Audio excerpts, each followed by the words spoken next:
Tim's News Explosion. Tim's News Explosion. Tim's News Explosion. Tim's News Explosion. Tim's News Explosion. Tim's News Explosion. Tim's News Explosion. Tim's News Explosion.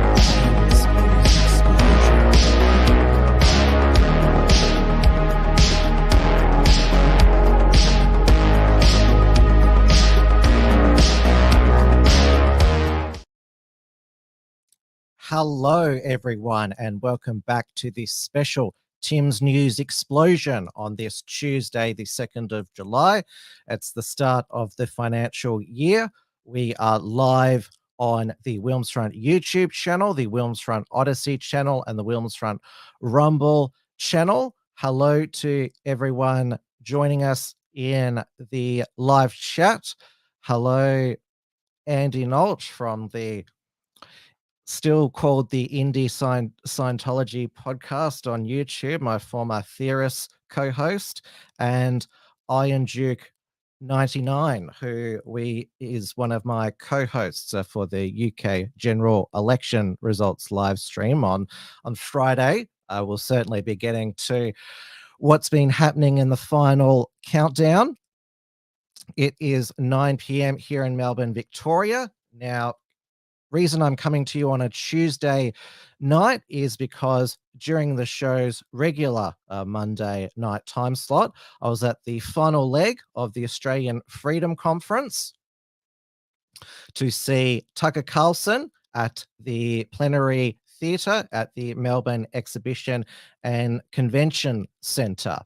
So I today wrote my review and also my vlog from the event. So the event began, Tucker was kept right till the end. So it began with Dr. Melissa McCann. I'm glad I didn't mispronounce and say Dr. Madeleine McCann, because that's one of the things that I sometimes do. Now, she spoke about she is tenacious and relentless at pursuing the government and health officials over the COVID vaccines and seeking justice for those who have been vaccine injured and have died. She's been threatened with deregistration she's had to go to a re-education course already to learn about how great COVID vaccines are. So Clive Palmer, who was the organizer of the Freedom Conference and also the bankroller of it, founder of the United Australia Party, which is deregistered at the federal level, and also I think most of the state level as well. And now his United Australia Party senator from Victoria, Ralph Babet, was the MC. He injected his usual high energy to it. Now, Dinesh D'Souza, who's the US filmmaker, he had to go home early, but we were treated to a free, because you have to pay for his movies.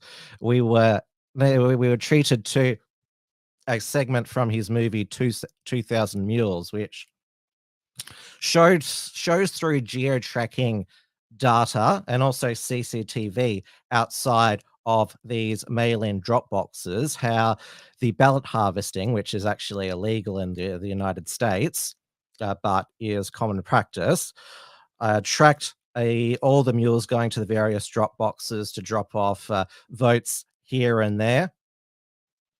And there's also evidence of people's votes being bought as well for a tenner or thereabouts, and there's still going to be mass mail-in voting at the upcoming 2024 US presidential election.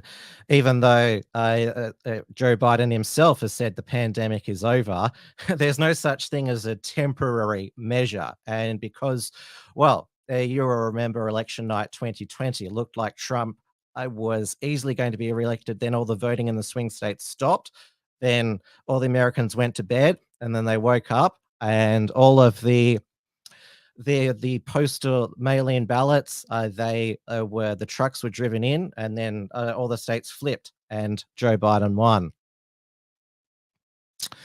Now, Iron Duke has preempted what Tucker Carlson's key message was, and that is, well, I called it a warning, because he spoke about how much he loved being here in Australia. He said that our cities were clean compared to the US's decaying cities. He called London, because he went to London to visit Julian Assange in Belmarsh, he called London disgusting.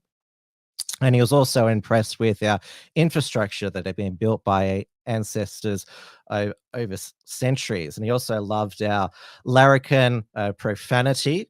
So he said that the word that he's taking back to the States is wanker, or he pronounced it wanker with an A.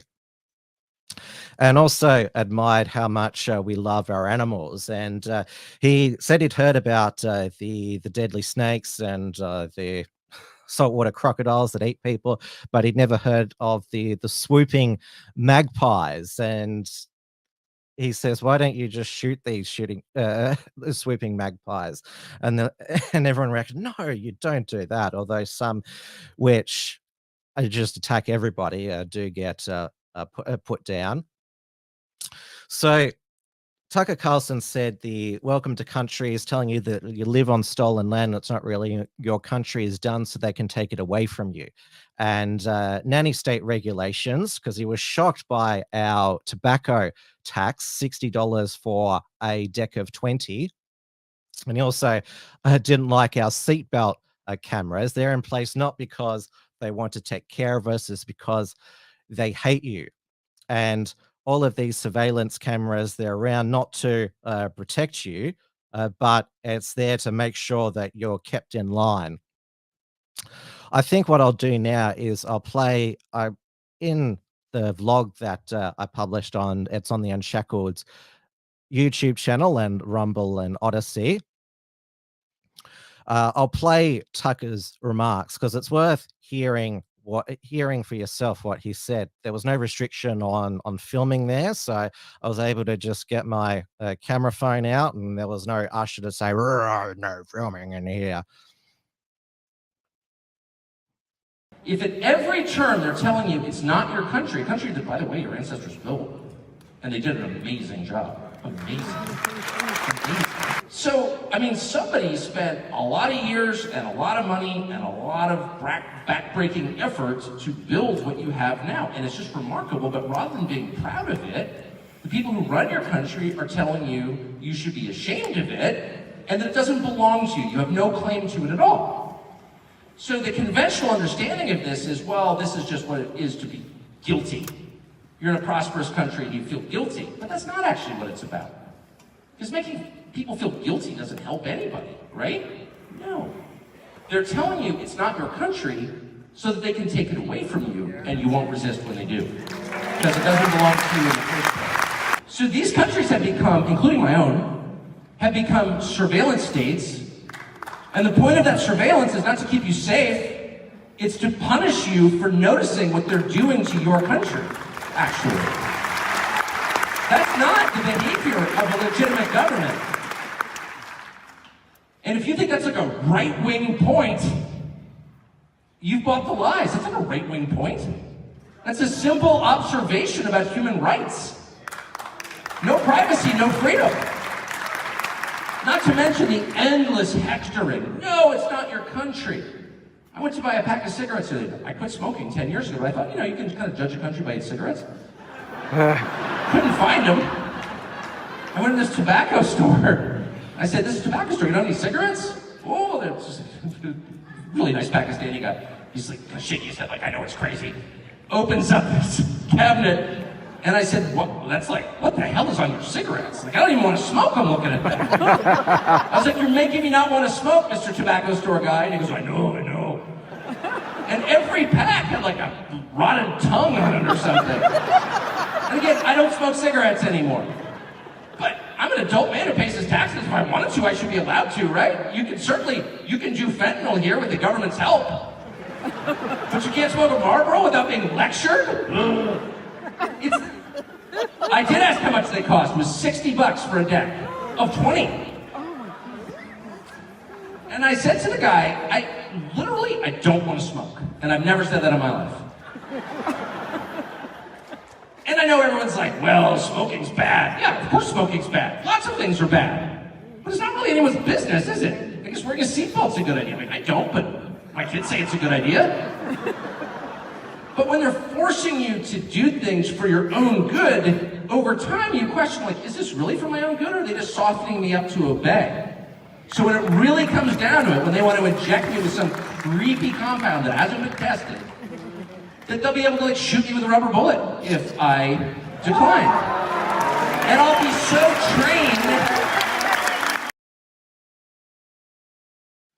Now, as you can see, Tucker, despite making very serious points, is also, as well as an excellent journalist and interviewer, is also an entertainer as well. You could hear us chuckling in the background. Now, he came back on stage at the end to be interviewed by Clive Palmer. Clive talked about using his mining fortune during the COVID pandemic to secure enough hydroxychloroquine and ivermectin for all Australians. Yet the medical authority said, no, we're not taking any of that. You shouldn't take any of that. And when Clive got COVID, and of course he's unvaccinated, they wanted to hook him up to a ventilator, but he was treated with a cocktail of ivermectin, hydroxychloroquine, and other monoclonal antibodies, and made a full recovery. And Clive, I thought, because an unvaccinated, big fat old guy like Clive supposed to die from COVID if he's not vaccinated, but he was fighting fit. He looked as I would say as as slim as I think Clive can be, and he was wearing a white suit, which is not a slimming color. If black's the slimming color, and he of course helped fund the successful Supreme Court action in Queensland, which found that the mandates for police were unlawful, and he's also going to be funding Dr. Melissa McCann and other health professionals who are being threatened by the regulatory authorities. And it was quite, I thought Clive, when he spoke to Tucker, is quite a good interviewer because he got all of Tucker's secrets out.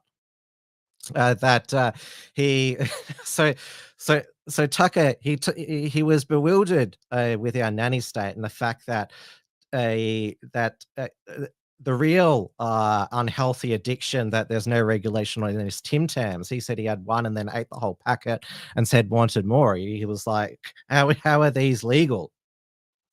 And also, Clive said you sniffed a koala, and Tucker confessed that he sniffs everybody, that he knows his wife and kids by scent.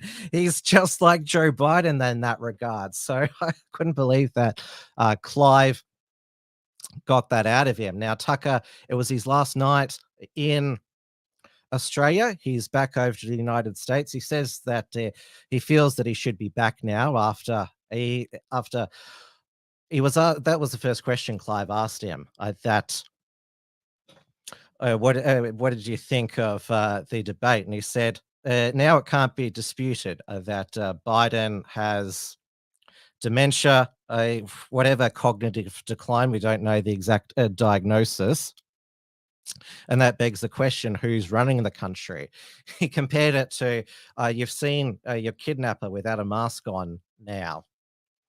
And so, of course, we're going to get into, well, I saw it live, that extraordinary debate.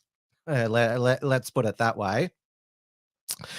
But the night ended with Clive Palmer promising to put on more freedom conferences. He says there's more international speakers who are interested to coming after Tucker's tour. And his, I think the highlight for those who couldn't attend any of the Freedom Conference events was his demolition of our mainstream media in Canberra, particularly that Australian Associated Press reporter, Kat Wong, who asked Tucker, you talked about how white people are being replaced. And he said, no, I don't think I've ever said that. And she said, you've said it 4,000 times. No, I said native-born Americans are being replaced. And as far as I know, Kat Wong or other journalists haven't been able to dig up Tucker Carlson from his thousands of hours of Fox News shows talking about white people being replaced. So she was very Wong, Kat Wong. The Australian Associated Press, it's like the lowest of the bottom of the mainstream media. I mean, they only get their stories circulated in regional newspapers now because News Corp and Nine Entertainment, they have their own newswire services now.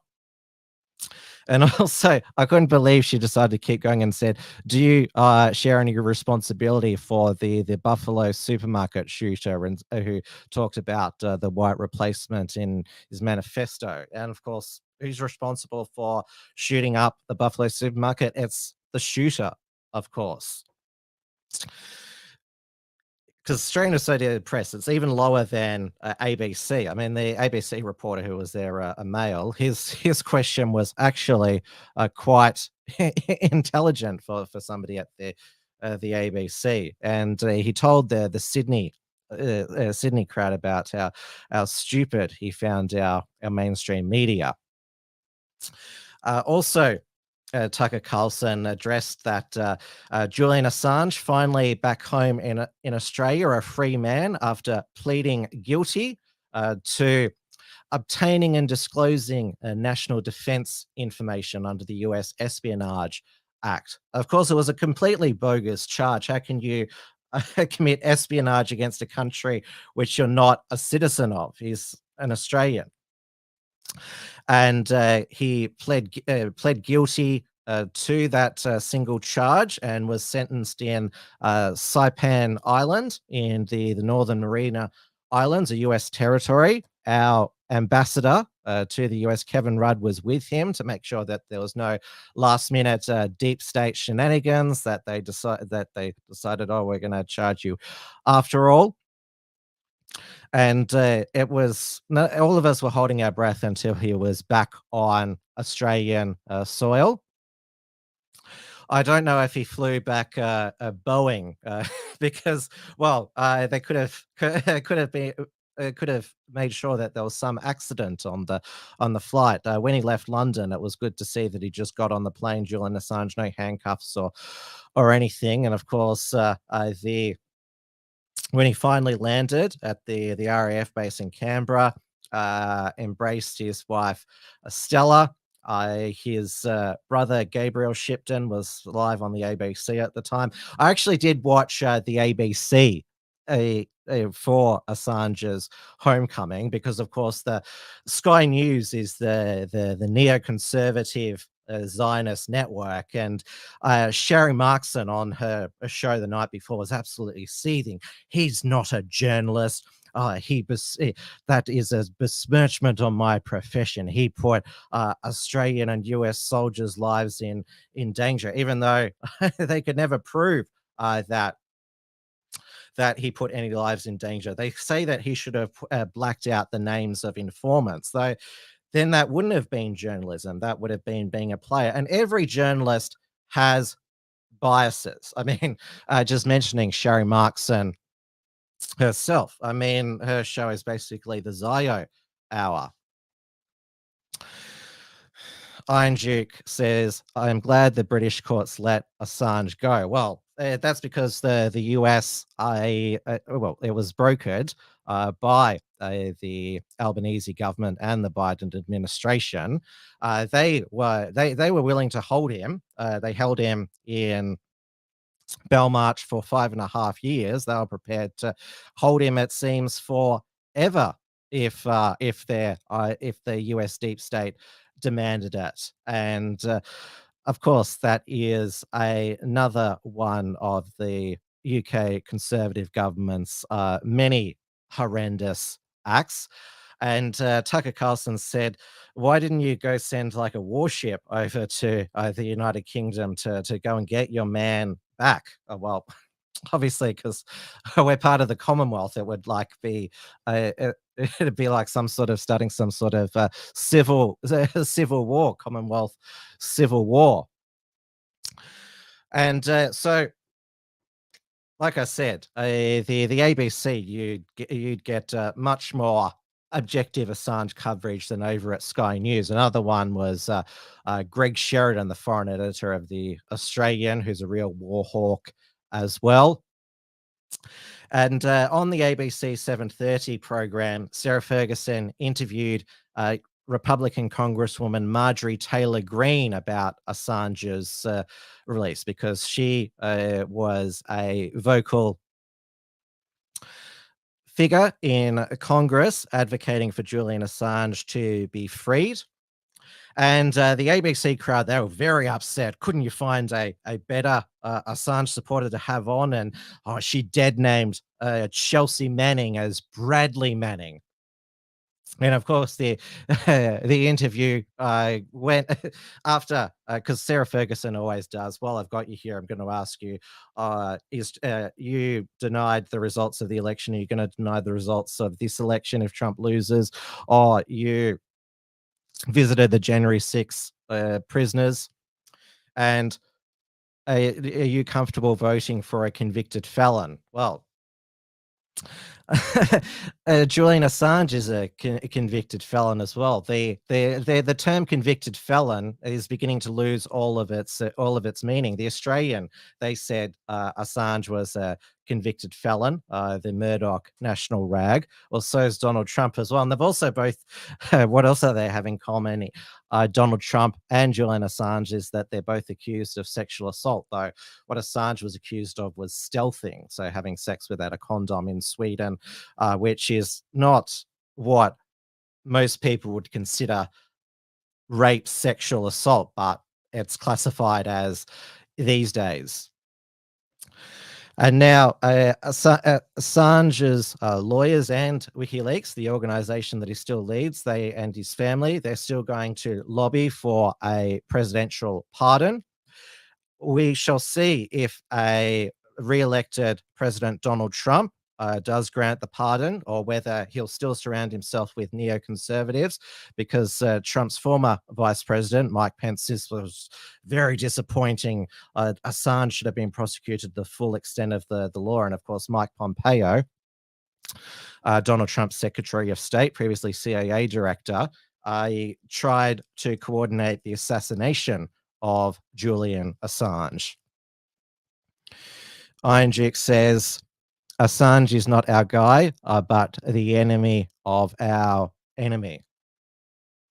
I saw that Drew Pavlo called him a traitor, because Drew sees the world in black and white, that if you expose the war crimes of our governments, you must be in favor of our enemies. You're with us, or you're with the terrorists, or the axis of evil. Assange did have to pay for $500,000 for the flights. It was on a Bombardier Global 6000. Thank you for that info, Dawn Browning. But the money was raised almost instantly. Cryptocurrency donors. Hello, Linda Hunter. Good to see you there. Now, Anthony Albanese, he really wanted to own this as Prime Minister. And there was people, there was a grand coalition. Speaking of Marjorie Taylor Greene, there was that famous photo of her with Barnaby Joyce, Alex Antic, Monique Ryan, and two Green senators, Peter Whish-Wilson, and also David Shoebridge. So there was not much backlash against the Greens for having their photo taken with Marjorie Taylor Greene. I thought that was quite mature of them all to have it there, because you should work with people who I don't think the Greens and Marjorie Taylor Greene would see eye to eye on anything else. So, I mean, Anthony Albanese has to have credit for negotiating this, and obviously Kevin Rudd does as well. But they sort of Albanese, he sort of went a bit overboard by having the press conference during when Assange was arriving. I mean, we all wanted to watch Assange getting off the plane, not listen to Anthony Albanese. And he said that he spoke to Julian Assange, and Assange thanked him for saving his life. And of course, this upset the neoconservatives in the coalition shadow cabinet, because yes, there's these dissident right people such as Alex Antic, Matt Canavan. Barnaby Joyce I classify more as a bleeding heart, because he was for that the Biloela Sri Lankan illegal immigrant family to remain here as well.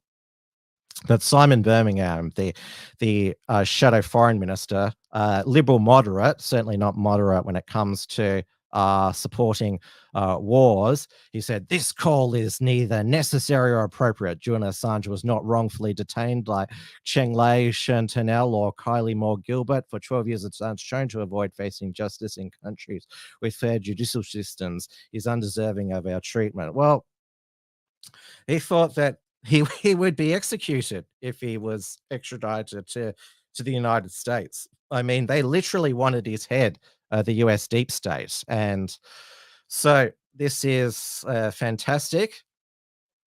I saw that the neocon said, oh, what if Assange, because he hasn't given any interviews. I would have hoped that Tucker might have stayed to interview Assange, but that didn't happen. They say, what if Assange starts leaking things about the Albanese government? What? So you're saying that they should have kept Assange locked up in case that Assange in the future released any bad information about them? Are you suggesting that they should keep political dissidents locked up? That sounds like stuff that Russia does, which of course you believe is our geopolitical enemy. Now, Anthony Albanese, this good diplomatic win that he championed, was soon completely out of the news cycle, because obviously it shows Anthony Albanese is a conviction politician in that regard, that he kept his word from opposition to government, that enough was enough. Assange Julian Assange should come home. But Assange, being a free man to the ordinary Australian, it's not going to stop the cost of living increasing, stop inflation, and reduce our energy bills, and also make housing more affordable. So Anthony Albanese on July 1 championed that there'd be tax cuts for all Australian, $300 subsidy for your power bill. Though inflation has actually gone up in the last month from 3.6 to 4%. And also what Anthony Albanese is dealing with is a rogue backbencher in Western Australian Labor Senator Fatima Payman, though she is currently suspended by the Labor caucus for crossing the floor to support the Greens' motion to recognise Palestine. Fatima Payman, she is an Afghan refugee. She's in her late 20s. She wears the hijab. And she was elected third on the Labor West Australian ticket at the last federal election, which gave them their working majority with the Greens and David Pocock. So her election was vital for them be able to get a lot of their legislation passed. But unlike in the Liberal and National parties, if you cross the floor because Labor Party believes in solidarity, you're supposed to be automatically expelled. Though Anthony Albanese and Richard Marles said initially there'd be no punishment because they're worried about the backlash in Muslim communities at expelling a young Muslim woman for standing up for Muslims in Gaza. She'd already, before she crossed the floor, she repeated outside of the parliamentary chamber from the river to the sea, Palestine will be free, as after Anthony Albanese said it was an inflammatory slogan. Then she resigned from all of her Senate committees. But the Labor factions, they were very angry that someone had ratted on the party, and so they wanted her punished, expelled. And so Anthony Albanese was basically rolled. So she's been, and also she did an interview on ABC Insiders where she vowed that she'd cross the floor again to recognize Palestine. So Fatima Payman, she was suspended by the Labor. She's suspended by the Labor caucus until she agrees to vote with the team. By her own actions and statements, Senator Payman has placed herself outside the privilege that comes with participating in the federal parliamentary Labor Party caucus. If Senator Payman decides she respects the caucus and her Labor colleagues, she can return, but until the Senator Payman is suspended from the right to participate in federal parliamentary Labor Party caucus meetings and processes. Now, Fatima Payman has responded that she will be taking the rest of the week off. She said, since the Prime Minister suspended me indefinitely, I've lost all contact with my caucus colleagues. I've been removed from caucus meetings, committees, internal group chats, and whip bulletins. I've been told to avoid chamber duties that require a vote, including divisions, motions, and matters of public interest. I've been exiled. These actions lead me to believe that some members are attempting to intimidate me into resigning from the Senate.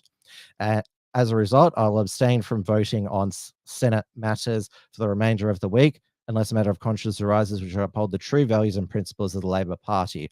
I will use that time to reflect on my future and the best way to represent the people from Western Australia, because she claims that she is upholding the Labor Party policy on recognising Palestine, though the caucus decided that they'll only recognise Palestine after a peace process with a two-state solution. And she claims that the grassroots of the Labor Party, Labor for Palestine, are on her side, and it's basically called for the Labor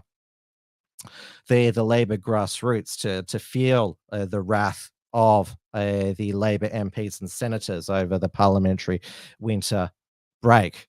But, also has solidarity, not just the Labor Party, Muslims. And they are now going to have vowed, because they believe that Fatima Payman has been mistreated for standing up for the rights of Muslim Palestinians in Gaza, they are now vowing to vote as a bloc in the next federal election and threaten the seats where there's a substantial Muslim population held by Labor MPs in Western Sydney. This was on the news tonight. A new Muslim political movement is confident that it can win seats from the Labor Party at the next federal election, challenging them in traditional heartland seats in both Sydney and Melbourne. They say the treatment of now outcast Labor Senator Fatima Payman has been the last straw. Here's our National Affairs editor, Hugh Riminton, with this exclusive report. If Gaza has brought despair, the treatment of Senator Fatima Payman has focused white-hot anger at the Albanese government. I have never seen this level of unity and camaraderie and support within the Muslim community. Senator Payman says she's faced intimidation from Labor since crossing the floor to vote for Palestinian statehood. I know pretty closely how hard everyone has tried to support Senator Payman. Labor now believes she could quit the party within days. No individual is bigger than the team. But a Muslim movement is now targeting at least a dozen Labor seats, saying their vote has been taken for granted. Do you believe that you can win seats from the Labor Party? I certainly think we will win seats. In Sydney, on the new draft boundaries, Muslims make up 32% in Jason Clare's electorate. His margin is 12. Fellow Minister Tony Burke has 25% Muslim constituents, margin 15%. Chris Bowen, 14% Muslims, 7% margin.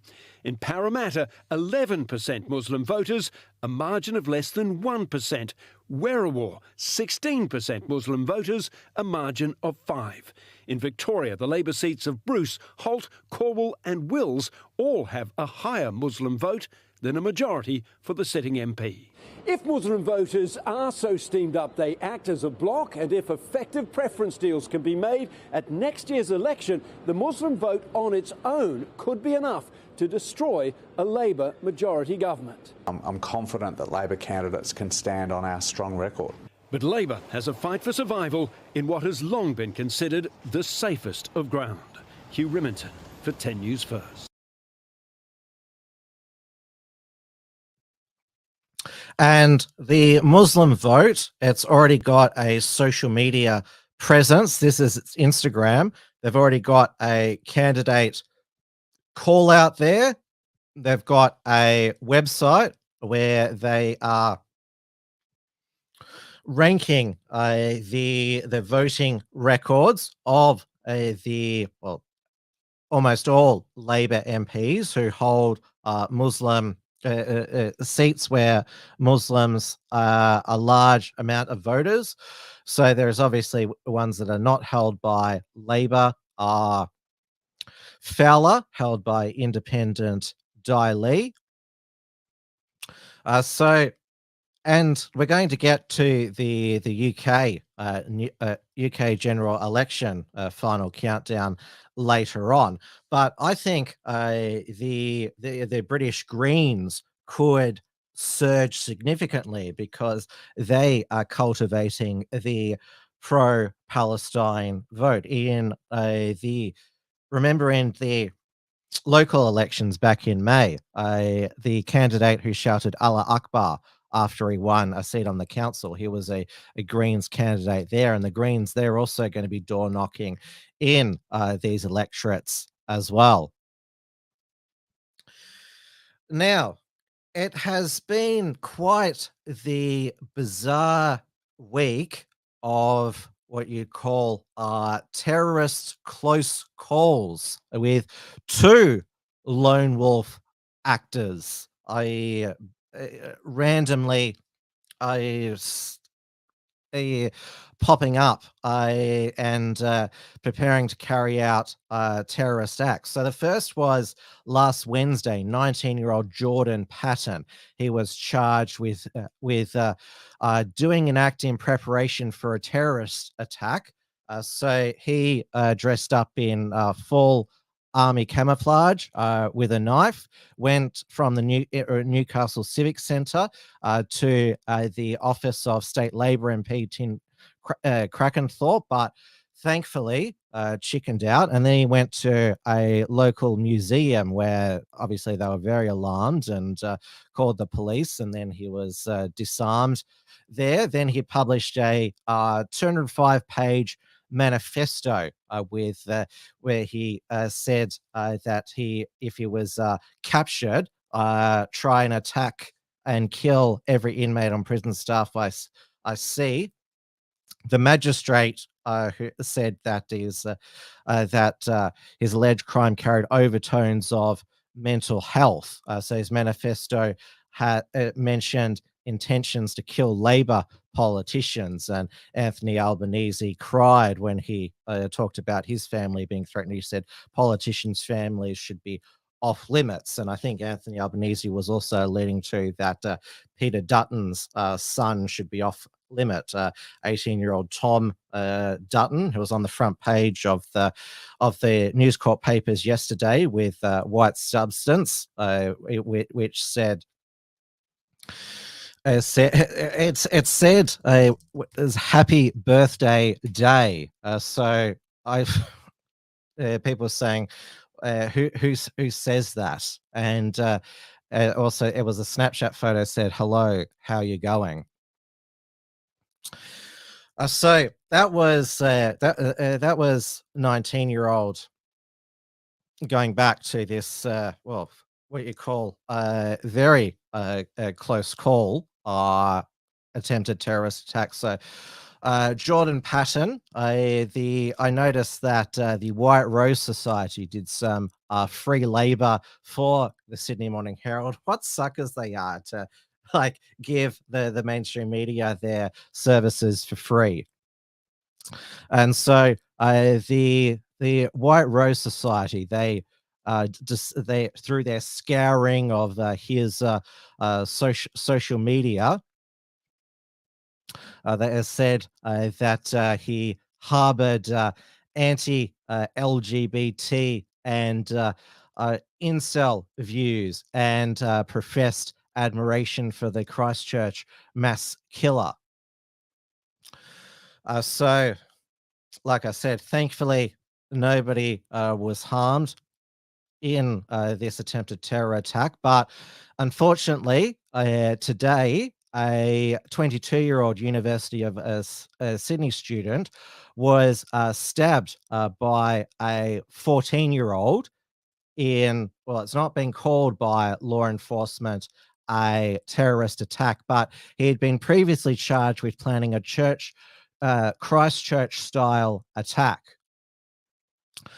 So it's this is from the Daily Telegraph. So he was charged with planning a terror attack at a Sydney school less than a year before he allegedly stabbed a man outside the University of Sydney, but the charges were dismissed on mental health grounds in February this year. It's understood the teen was put in a de-radicalized program under the Department of Community and Justice. One of the federal police officers who did the press conference this afternoon said that, oh, it's the internet that's radicalizing all these people. It'd be better if the internet didn't exist. Of course, there was no terrorism, extremism before the internet. It was we had a very peaceful, non-politically violent world before the internet. Now, this is quite alarming that there has been two lone wolves in the past week. Now, this 14-year-old, he's not going to be named because he's a minor. So according to police, they said it can't be defined his political ideology, but he wasn't pro-Palestinian. But so why they've popped up in the past week, and one of them was known to police. Now, we do know that there has been a review of the work of the Australian Federal Police in their monitoring of juveniles who are engaged in extremist ideologies. So federal police is currently conducting a review into an undercover counterterrorism operation which targeted a 13-year-old autistic boy with a fixation on Islamic State. And so one of the undercover fed him more extremist information. So they were actually radicalizing him more when it's supposed to be they're all supposed to be about de-radicalization. Now, I'm not sure if this is all just a coincidence, but the Murdoch-owned Australian newspaper RAG did a what they called an exclusive expose by Alexei Dimitriadi inside the rise of Australia's far right.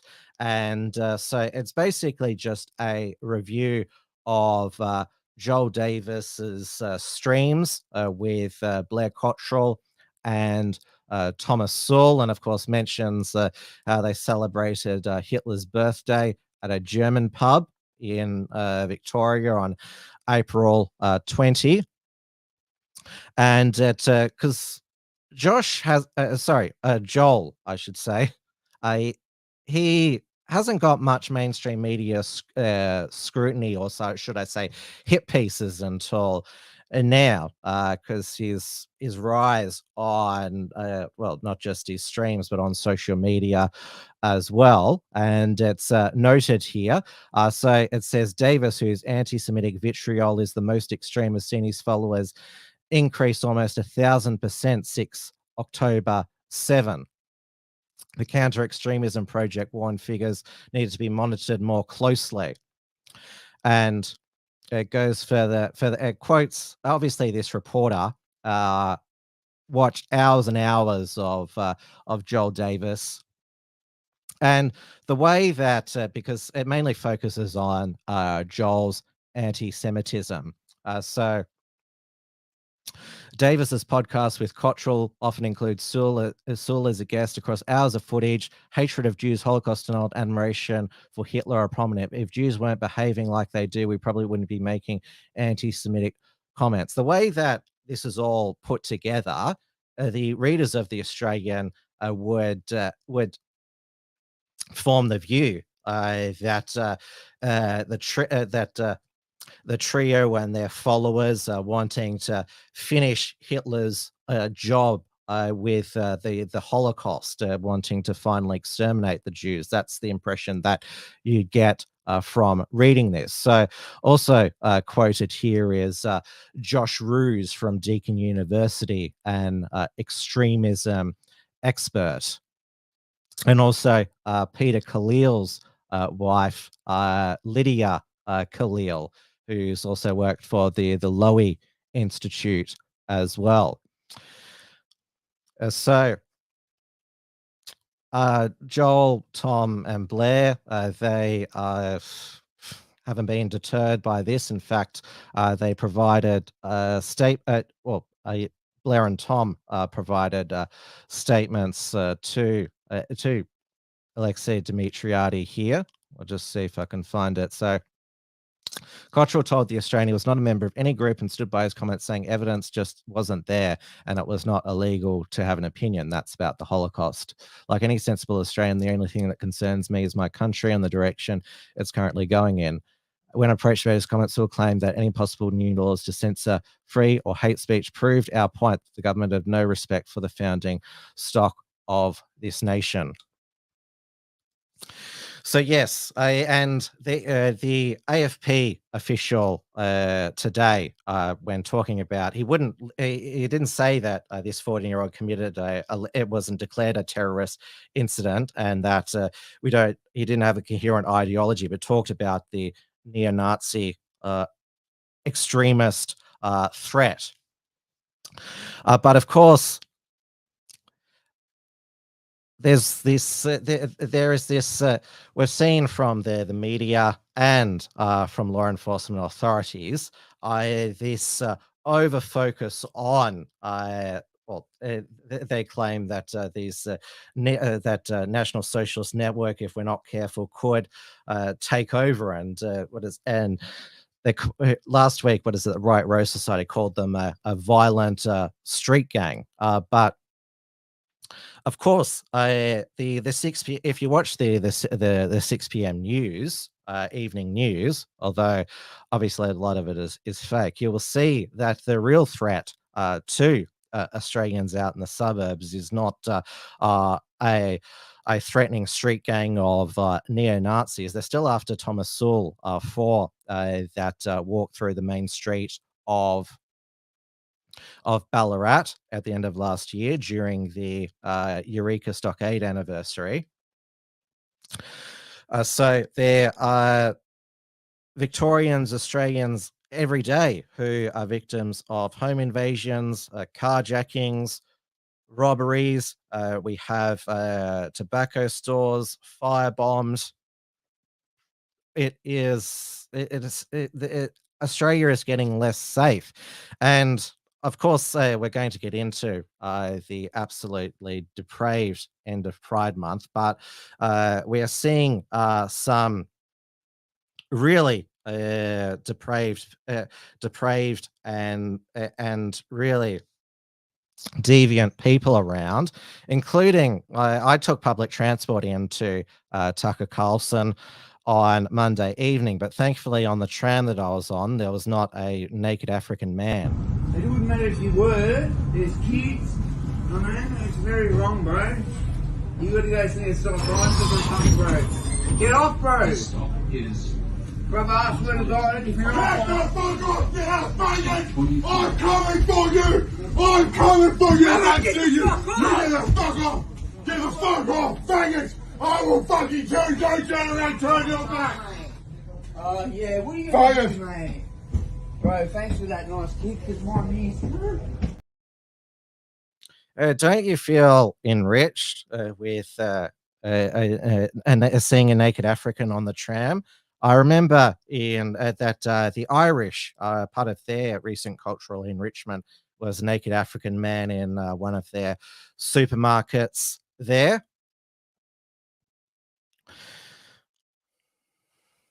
Dawn Browning says Elijah Schaffer's interview with Tom Sewell is fascinating. He's also interviewed Joel Davis, including there was the big debate between Joel Davis and Drew Pavlou, is diversity a strength? As far as I know, it was very clear to see where Joel Davis stands on anything, but Drew Pavlou, I think he just believes in himself. Drew Pavlou believes in Drew Pavlou and his moral superiority. Now, in Victoria, where our state debt is about to blow out by 2027-28 to 188 billion, our hospitals are being told to make cuts.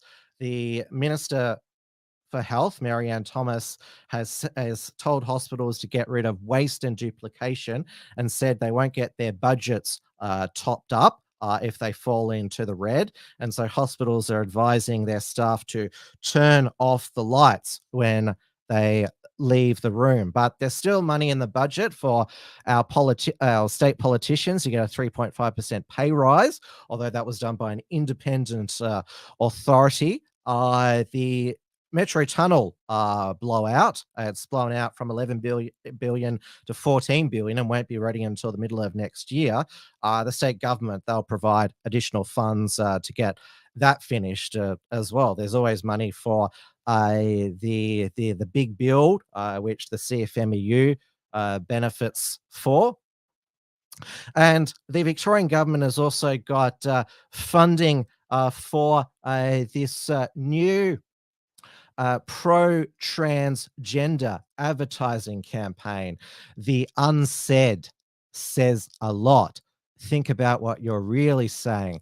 Everyone deserves to be safe and supported and equal. Help make Victoria more inclusive by supporting our trans and gender diverse communities. This is the ad that is being paid for by our tax dollars going around.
Okay, let's unpack everything that was wrong with that ad, apart from the fact that it's a whole waste of our money. So it is pro-trans women, biological men in women's sports. So you saw that big looking woman, trans woman, biological male being invited to play, probably because that the girls they wanted to win. There, of course, you didn't see the footage there of the trans woman, biological male, flattening an opponent, an opponent on the team, a biological female, and injuring her. And notice when that old trans woman was helped by an old Chinese man. So clearly, even though the Chinese, well, they aren't pro, most of them aren't pro-trans. And you saw that freak who turned up at that barbecue, and they all give it a real hostile look, probably because they have made a scene before and demand to be called Z, Z, Zem. And then there's the first one where that woman sees the trans woman, biological male, getting into the lift and leaves before the lift opens because she doesn't feel safe, or maybe she is put off because the trans woman smells because of bottom surgery going wrong. Because we spoke last week about how a trans woman, biological male, committed suicide after a botched backyard orchirectomy, which was just cutting off the testicles, not full bottom surgery. And this is the thing: having surgery down there can go absolutely horribly wrong and lead to chronic pain, and also bowel and urinary issues where you constantly smell. So, for example, this is from some transgender surgery forum. Do I have fistula? I had a colon vaginoplasty last year, and although there have been spells where I had some discharge that's smelly brown, it's mostly not an issue. Over the last week, I've had a lot of discharge, and it's literally brown and smells just like poop. People have actually noticed the smell, and I've had to play along that it isn't me. I did have unprotected sex recently, although there was no ejaculation, so I'm looking into an STI test to rule this out. Can this be a thing with colon vaginoplasty? Any advice on how to get rid of this? Could this be fistula? I'm absolutely out of my mind with grief. I'm devastated. I wanted the surgery all my life, and I feel I could have it could have went completely wrong. Please help me. So the meme comes true. I'm not sure if you've seen these memes where The transgender in the corner says they don't know if I've had bottom surgery. What's that smell? Something smells like shit. Now,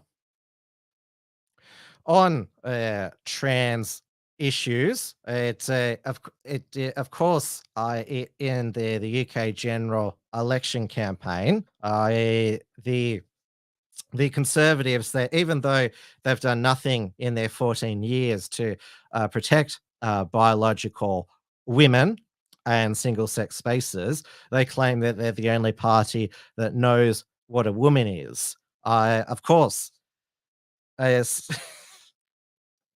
saying that that only that women don't have penises. I mean, that's hardly groundbreaking. Do you want a fucking medal for it? I mean, really. And this is the whole thing about the fakeness of the UK conservative and the intellectual dark web, that they say things that cost them nothing. That, of course, you're stating something which has always been science. And that's not going to cost. In most circumstances, it's not going to cost you your job. But of course, in the UK, there are all these trans allies. When Sir Keir Starmer becomes Prime Minister at the end of the week, he is going to make it easier for trans people to change their sex and make a transgender a protected attribute under hate speech laws. One of the most, well, you would say, in your face pro trans celebrities is Scottish actor David Tennant, who played the 10th and 14th Doctor on Doctor Who. And of course, that has been destroyed by woke ideology. They have the new black and gay Doctor. And so he got some LGBT ally award and decided to attack the UK Minister for Women, Kemi Badenoch, who looks like she is going to be is the Conservative HQ. They are going to anoint her as the next leader, if there are any MPs left, as the chosen one, because she was born. Kemi Badenoch, she was born in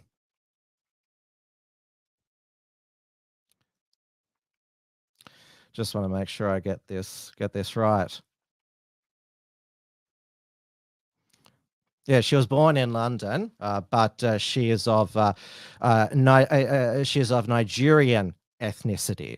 So this was David Tennant's accepted speech, and this is what he said about Kemi Badenoch. With a slogan, I attract the ire of the occasional online idiot, but I don't have social media, so even I have to be told about that by my brilliant wife Georgia, who is the real engine behind anything we do. She educates me about empathy and understanding, and she has been a huge educator for me. But I suppose if I'm honest, I'm a little depressed by the fact that acknowledging that everyone has the right to be who they want to be and live their life how they want to live it, as long as they're not hurting anyone else, should merit any kind of special award or special mention, because it's common sense, isn't it?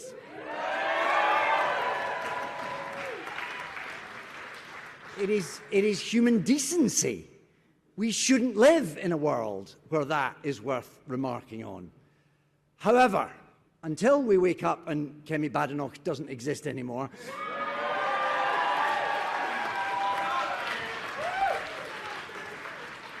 I don't wish ill of her, I just wish her to shut up.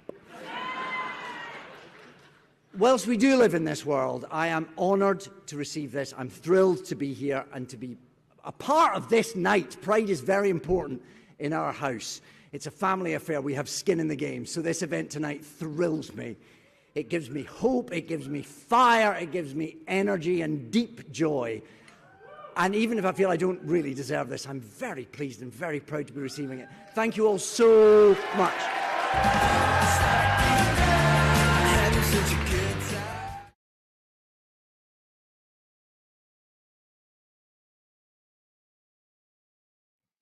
Now, this is one of David. Well, he said he doesn't have social media, but he does have somebody runs, probably his agent or his publicist runs a social media account for him, and there he is with the Pride Progress flag with wearing a shirt. You will have to come through me.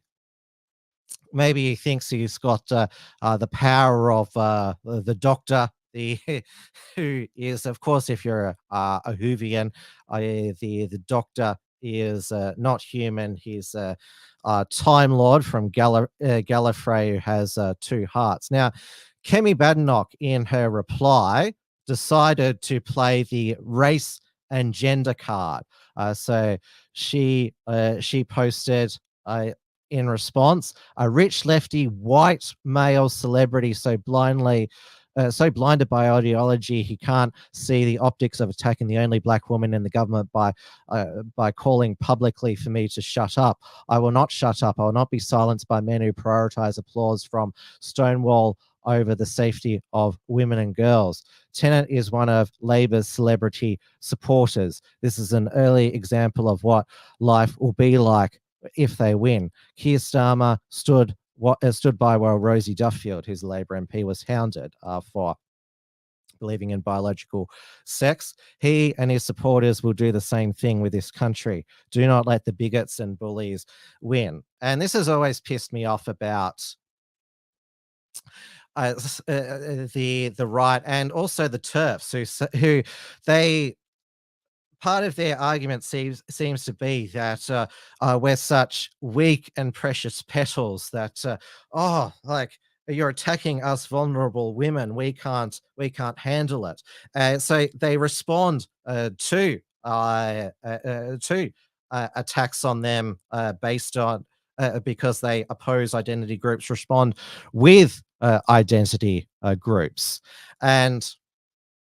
So Kemi Badenoch, obviously David Tennant, it was pretty vulgar of him to say for her to shut up, and like said, "Oh, it'd be good if she didn't exist, but I don't wish her harm or anything." He sort of backtracked there, but her response was just awful, and I guess it's no wonder that the Conservatives, want her to be the chosen one. And Rishi Sunak, he hasn't got much left, said that freedom of speech is the most powerful feature of our democracy. If you're calling for women to shut up and wishing they didn't exist, you are the problem. And Count Dankula responded, "You tried to put me in jail over a fucking meme." And then Rishi Sunak, in the final debate, he said, "It's really simple. Sex means biological sex." Now, I think the reason why even though DEI has put the Conservative Party on the road to political extinction, I like many on the dissident right, are hoping they win 0 seats. We're going to get more of it from the Conservatives if they manage to survive. Now, this was shared by Steve Laws of the English Democrats, which is the Indigenous English party.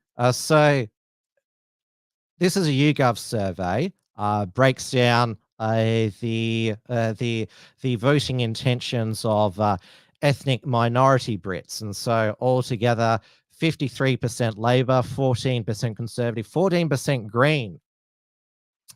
So this is why I think the Greens, they could have a really good night in the UK. They've only ever had about 1 seat, and the Lib Dems on 6, Reform on 7. If you look to Pakistani Bangladesh, the Greens on 29%, the Conservatives just on 7%. But look here, so Labour, when it comes to Indians, 40%, still ahead, but the Conservatives 32%. And so the Conservative Party will be looking at that poll and they'll probably be thinking, well, we need more Suella Bravermans, we need more Priti Patels. And maybe they were privy to these polls in when they decided to believe that Rishi Sunak was the chosen one, and decided to support him backstabbing Boris Johnson to be a anointed Prime Minister. Because they certainly won't want to won't want to cultivate the votes of the white working class, because, well, it's also because whites don't tend to vote as a bloc, as we were just talking about. The Muslims are vowing to vote as a bloc. It seems also over in the UK as well as Australia. Now, Reform, led by Nigel Farage, which it was apparently all over for Reform and Farage after his Ukraine comments, where he said that NATO and EU expansion had provoked Russian aggression, though Putin still has sole responsibility for invading Ukraine. There was one town hall he was at where some theatre, some staff in there decided to unfurl a banner which behind Farage said, "I love Putin," and he said somebody here should be given the sack, and his staff couldn't pull it down because it was. But the big Reform rally that Farage had in Birmingham, which it was very US presidential Trump style, that went on without a hitch, and it had all of the fireworks there. Did anyone catch any of it? I think I've got some footage of it.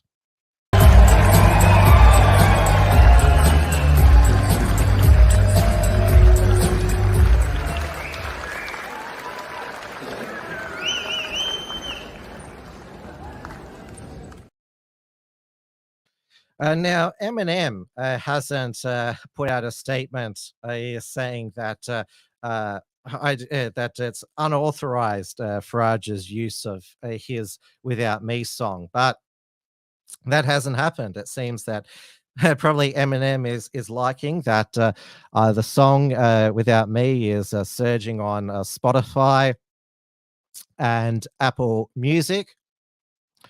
So, and it was the social media operation of Reform, how they're all live streamed direct to the people. Reform has the most social media engagement organically, not paid. Though, because the calling Farage a Putin puppet, Kremlin talking points, Russia apologist, you name it, that didn't work. Channel 4 decided that they would hire a production company, Lee Sorrell Media, to film a number of Nigel Farage's Clacton volunteers who are going canvassing, door knocking. And one of them who said the most racist and abhorrent remarks was a volunteer by the name of Andrew Parker. And this is, I'll play the Channel 4 segment of him. BMW, brilliant. Let's go.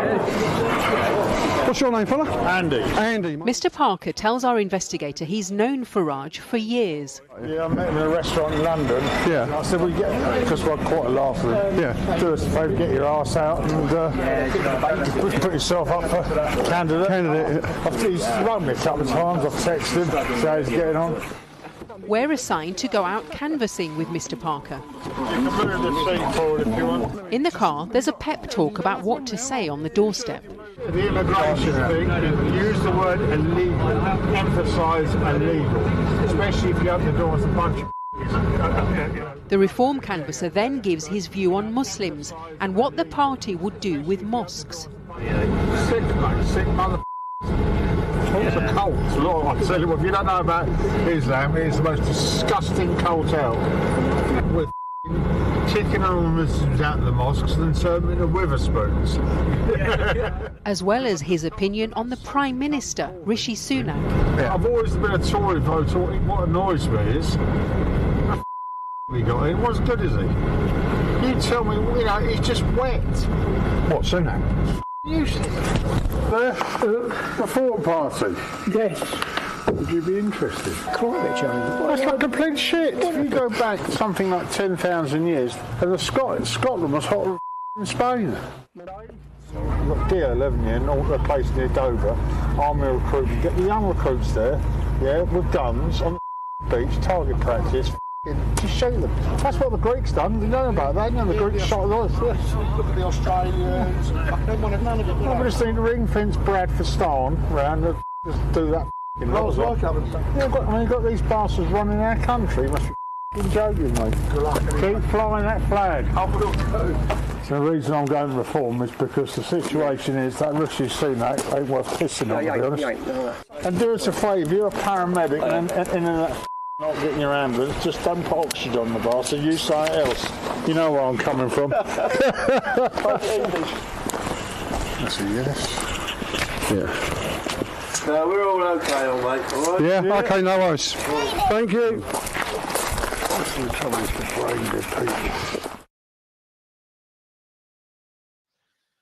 Now, what Channel 4, say that they didn't know was that Andrew Parker is a part-time actor, and on his acting bio, his reel, he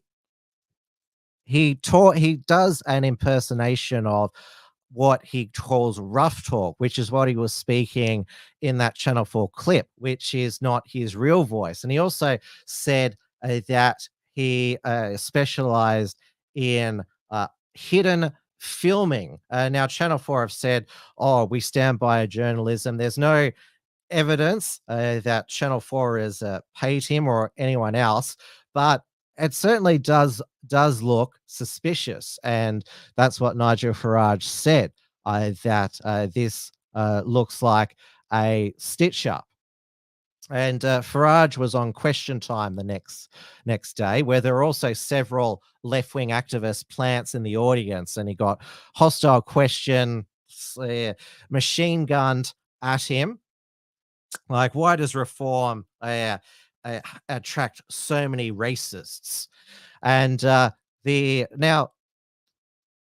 was bleeped out what Andrew Parker described the Prime Minister, which was a fucking Paki, which Paki is short for Pakistani, and Paki is considered like a really bad slur in the UK, on par with the N-word. And so that's why they bleeped it out. I don't think it's ever been like a big deal in Australia. It's just short for Pakistani, although here you can't say Abo as short for Aboriginal. That's considered a racial slur. But like his colleague Kemi Badenoch, Rishi Sunak decided to play the race card in responding to this part-time actor, describing him as a fucking Paki. When my two daughters have to see and hear Reform people who campaign for Nigel Farage calling me an effing Paki, it hurts and it makes me angry, and I think he has some questions to answer. And I don't repeat those words lightly. I do so deliberately because this is too important not to call out clearly for what it is. Dawn Browning says he should be jailed, as should Channel 4. They knew. Well, Nigel Farage and Reform have put a complaint into the Electoral Commission for alleged election interference. Now, there were genuine volunteers who Nigel Farage has also sacked for what they said in the undercover camera, even though those who were covertly filmed said that the undercover reporter was trying to encourage them to say extreme statements. It's sort of what that Dave Ryan encouraged NSN, National Socialist Network, members to do when he was working for Nick McKenzie of 60 Minutes undercover. And also, how come the undercover person gets away with saying racist and bigoted things in the process of trying to get others? I mean, isn't it always wrong? But George Jones, who was a long time UKIP and then Reform campaigner, this was his sackable offence as a volunteer. And homophobia from Farage's inner circle. You see that degenerate flag on the front bonnet? What the old Bill doing promoting that crap? He's talking about the pride flag. It is a fucking degenerate flag. We're going to get to fucking degenerate end of Pride Month very shortly. Now, it does seem that Farage is spooked by these accusations of racism, and he's talked up his Muslim millionaire donor, whose name is Saya Yusuf, who has given Reform hundreds of thousands of pounds. Used to be a Tory donor, and as he spoke at Birmingham, which of course is a Muslim, one of the biggest Muslim cities in the UK. It's more like Birmingham. So Zia Yusuf addressed them, and Farage said, "Oh, I don't. No racists are welcome in my party. I've sacked 3 candidates for racist remarks." So he is spooked and talking about how they've got non-white candidates, non-Indigenous Brit candidates, and that a lot of their volunteers are non-white as well. So it has worked to basically cuck Farage to a degree. Margot, that is absolutely abhorrent comment. They should start Packy bashing here. Disgusting racism, Margot. And then she says, "Cry me a river, Packy." Of course, Rishi Sunak is not Pakistani. He is Indian. Well, that's his ethnicity. Married to an Indian heiress.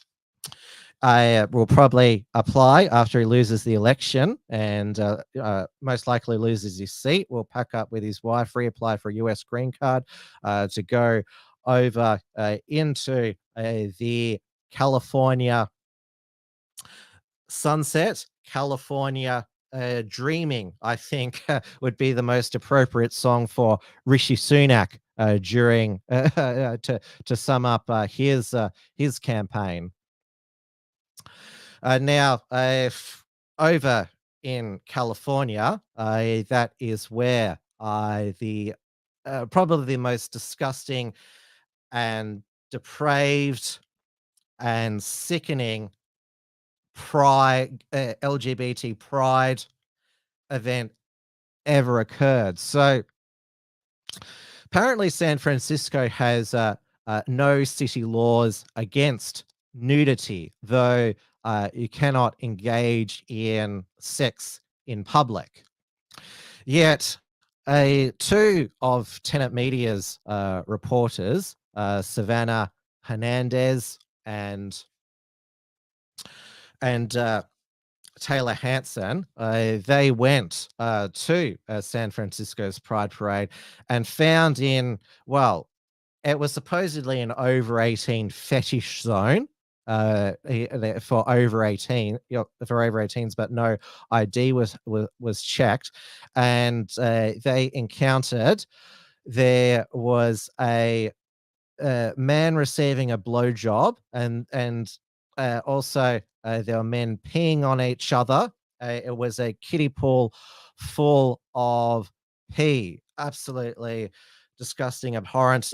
They went to the San Francisco Police Department and said, "Why don't you arrest them?" And they said, "No, we're not going to." I'm not going to play it here because, well, thankfully, YouTube doesn't allow pornography, though. Twitter X does allow pornographic content to be posted, which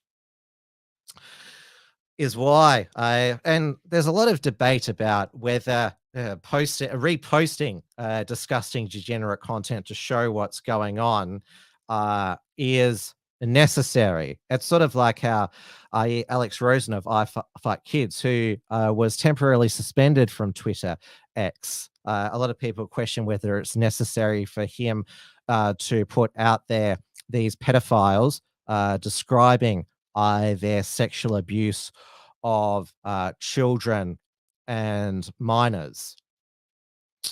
I know that us pretending it doesn't exist doesn't save the children. Now, also at San Francisco Pride, Taylor Hanson interviewed the naked men and said, "You're waving to kids while you're naked." And I said, "Oh, it's because they're just there." But also these parents, they should also they should lose their children for bringing their children to an event where they know there's going to be naked men who are there they're naked because they are sexually excited. I mean, LGBT pride, it's an identity based on sexual gratification. And now, if you thought that Pride Month couldn't have a more decadent ending, so a gay pornographic actor who goes by the name of Austin Wolf. His real name is Justin Heath Smith. He was charged with receiving hundreds of horrific child abuse material. One video was of a 10-year-old who was bound and raped. Other videos included children as young as infants. One of Wolf's most recent social media posts to his hundreds of followers read, "Have you seen what happens to little boys that follow me into the locker room?" And now, his Twitter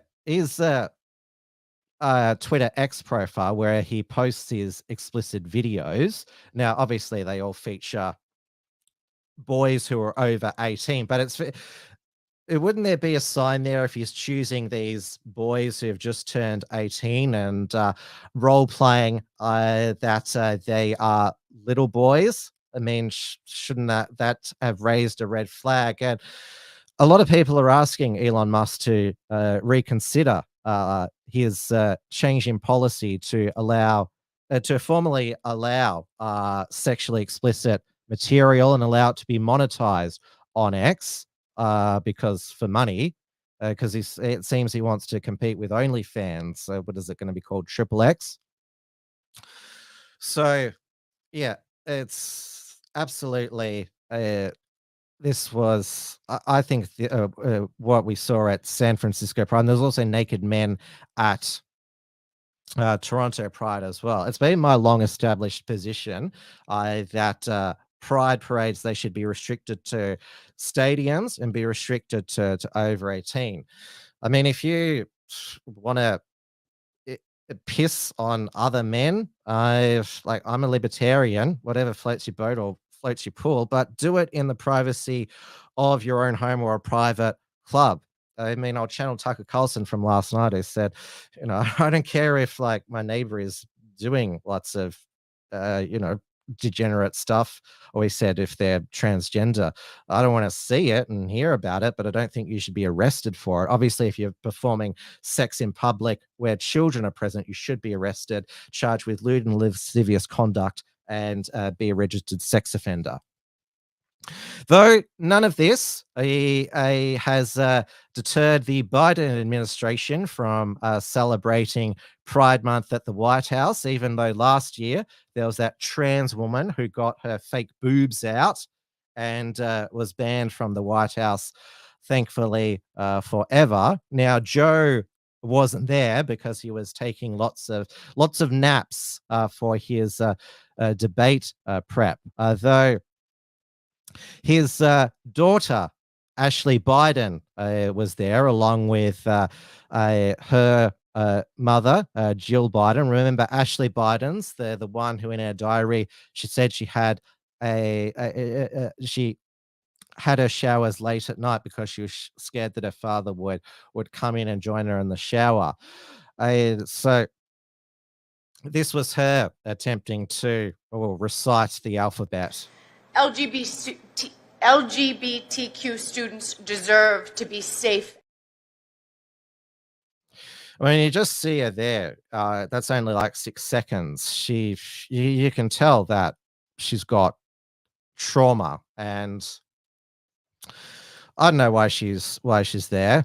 And now, after Joe Biden's debate performance against Donald Trump on CNN, Trump, he was very restrained, decided to see presidential and just let Joe Biden's dementia, Alzheimer's, whatever he's got, do the talking or the gibberish. I mean, let's relive some of the lowlights. Solitary person eligible for what I've been able to do with the COVID. With dealing with everything we have to do with. Look, if we finally beat Medicare. Thank you, President Biden. President Trump? Well, he's right. He did beat Medicare. He beat it to death, and he's destroying Medicare. Thank you. President Biden? It's been a terrible thing, what you've done. The fact is that the vast majority of constitutional scholars supported Roe when it was decided. Supported Roe. And that's this idea that they were all against it is just ridiculous. And this is the guy who says the state should be able to have it. We're in a state where in 6 weeks, you don't even know whether you're pregnant or not, but you cannot see a doctor and have him decide on what your circumstances are, whether you need help. The idea that states are able to do this is a little like saying we're going to turn civil rights back to the states, let each state have a different rule. Look, there's so many young women who have been, including a young woman who just was murdered, and he went to the funeral. The idea that she was murdered by an immigrant coming in to talk about that. But here's the deal: there's a lot of young women who are being raped by their in-laws, by their spouses, brothers and sisters, it's just ridiculous, and they can do nothing about it. And they try to arrest them when they cross state lines. Thank you. So he was talking about Roe versus Wade. There needs to be abortion because not only are women raped by illegal immigrants, but raped by family members. Well, some in the case of Joe Biden himself, there's no evidence that he sexually assaulted his daughter, but it is extremely inappropriate, particularly if your daughter fears it, to have a naked shower with your daughter. So it was absolutely like Joe Biden got a bit better toward like in the middle of the debate, but then he fluffed his closing remarks, and afterwards the CNN pundits, they couldn't they couldn't sugarcoat it. I mean, sure, the paid shills like Harry Sisson said, but Biden did great. But there was serious panic about should he be replaced. Though after Joe Biden, after talking with his wife, Jill, and son, Hunter, they want him to keep going. So basically, the Democrats, if they want to replace Joe as the nominee, they're going to have to kill him or give him the wrong drugs. Clearly, they either didn't drug him or the drugs didn't work because he's developed a tolerance for it. I saw that Roger Stone put this meme of Hillary Clinton injecting the morphine into Joe Biden in hospital. Though, like I said, his wife Jill, she is encouraging him. Sorry, Dr. Jill Biden. She's a doctor of education, and after the debate, she, in her best teacher voice, told Joe what a good job he did during the debate. Joe, you did such a great job. You answered every question. You knew all the facts. And let me ask the crowd, what did Trump do? Lie!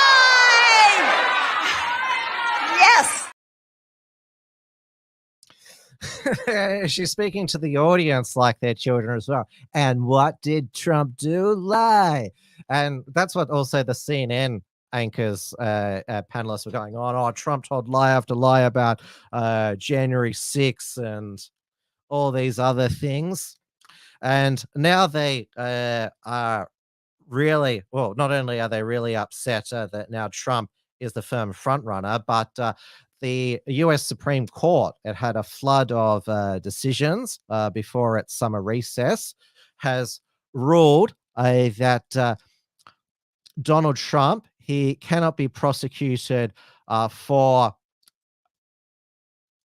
acts as part of his presidential duty. Now, this is being sold as that the US president can do anything, order the assassination of his political opponents, and that's what. Because it was 6-3 along party line. Sonia Sotomayor said there's nothing that prevents the president from using Navy SEALs to kill his political opponent. Well, we have seen maybe it wasn't a good idea to grant in the past US presidents the power to kill American citizens with drones on foreign soil. I mean, there is a lot of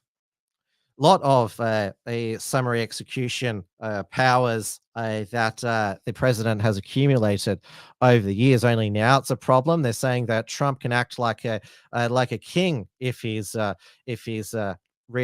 becomes president again. And there's some Biden supporters are saying, oh, he should try and kill Trump now because this is what this ruling means. If Donald Trump, say, like he said, shot people in the middle of Fifth Avenue, like he talked about, and he wouldn't lose any votes, he would be prosecuted for that because that's not part of his job as president. This was this graphic was put together. Where are we here? I've got too many graphics here. So the test is that if it's official conduct, conclusive, preclusive core constitutional duty, he has absolute immunity. If it's not conclusive, preclusive core, then presumed immunity. Then the test is pose any danger to the intrusion on the authority of the functions of executive branch. Yes, then no prosecution. If no, yes, prosecution uses evidence. Unofficial conduct such as possibility of false electors, possibility eclipse speech. So it only really destroys the Jack Smith special prosecutor case against the January 6th charges. So he can still be prosecuted for the classified documents because that was after he was president, and the hush money conviction, which he'll be sentenced to on October 11. Tucker Carlson believes he will be sentenced to jail. That's a real possibility because the hush money was paid before he was elected president. All right. The final bit of news is also, the French had the first round of their parliamentary elections where the Marine Le Pen's National Rally Party became, in the first round of voting, the top party. There is a second round of voting on July the 7th. So the party president, Jordan Bardella, he could very much become the new prime minister of France. And I don't know why Emmanuel Macron decided to call this election. So the results of the first round, I'll just give you the official breakdown. So a National Rally got 33%. The left-wing Popular Front got 28%. Macron's Centre Alliance got 22%, and the centre-right Republicans, that's Nicolas Sarkozy's party, the president from long ago, 6%, and others 10%. So now is now Kylian Mbappe and the other French African football players, and now they're going to throw the court, throw the game at the Euros. We shall see. All right, everyone, that brings us to end of this special Tim's News Explosion for another week. Thank you for joining me once again. Now, make sure that you tune in on Friday morning, 8:30 a.m. Australian time, because that is when we will start to get results from the United Kingdom general election. It'll be an hour and a half after the polls close in the UK. We'll be going for most of the day, so it'll be co-hosted by myself, 99 Iron Duke, and Harry Richardson, president of the British Australian community. We're providing an Anglosphere perspective on the results. Obviously, we know who's coming first. That is Sir Keir Starmer and his Labour Party, but it's who comes second, third, fourth, and fifth, which is what will be the most most you'd say consequential result in the new, because they have 5-year terms there. So Labour will get a massive majority, but it's who will be the opposition. And also, because Sir Keir Starmer is not popular. He's no Tony Blair. He's going to be the most hated prime minister probably by Christmas, because he's got no magic wand, because socialism doesn't create prosperity. So thank you so much for joining me on this special Tuesday night edition of Tim's News Explosion. I will see you all then. Now that stream will be, I should say, on the Unshackled YouTube channel. Obviously, I'll send it out on the Unshackled's Substack and post it to all of the Unshackled socials on Telegram, Twitter X, Facebook, Gab.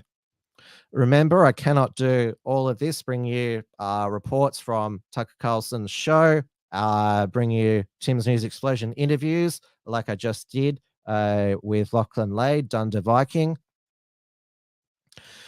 So you can take out an Unshackled membership, $5 per month, $50 per year, $10 per month, silver, $100 per year, gold, $25 per month, $250 per year, platinum, $50 per month, platinum, $500 per year. And over on Substack, you can also take out a membership. And as I said, that's where we also send out all of the email alerts as well. So please consider supporting the work of the Unshackled, because it certainly takes a lot of time and investment to bring you all of this news. So the unshackled.substack.com/subscribe. And also make sure wherever you're watching, whether it's on YouTube, whether it's on Rumble, whether it's on Odyssey, give a thumbs up, like, comment below, because it all helps with the algorithm. So until I see you next on Friday morning for it's the final countdown now. We will know we know who'll win, but what the exact results will be. I wonder if there's any last-minute bets from the Conservative Party candidates, staffers, on on how they'll lose. This is the last bit of scandal as the Conservatives get obliterated. That Conservative candidates, staffers, and including one of Rishi Sunak's personal protective police betted on the date of the election day. So, of course, it would probably be the official odds. What is it? Labor probably $1.01 there, but all will be concluded there on Friday. In the meantime, stay safe, stay sane, stay free, stay warm here, and also stay happy. Don't let what we are seeing around us bring us down, because last night it was so inspiring to be with like-minded people, be reminded how great Australians can be.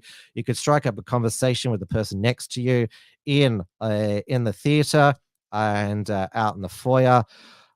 It was just good to be around great people. And I would also thank you, all of you in the chat as well. You are great people as well. It's great to have so many excellent Australians, and also members of the wider Anglosphere following the Unshackled as well. So until next time, good night. Tim's News Explosion. Tim's News Explosion. Tim's News Explosion. Tim's News Explosion. Tim's News Explosion. Tim's News Explosion. Tim's News Explosion. Tim's News Explosion.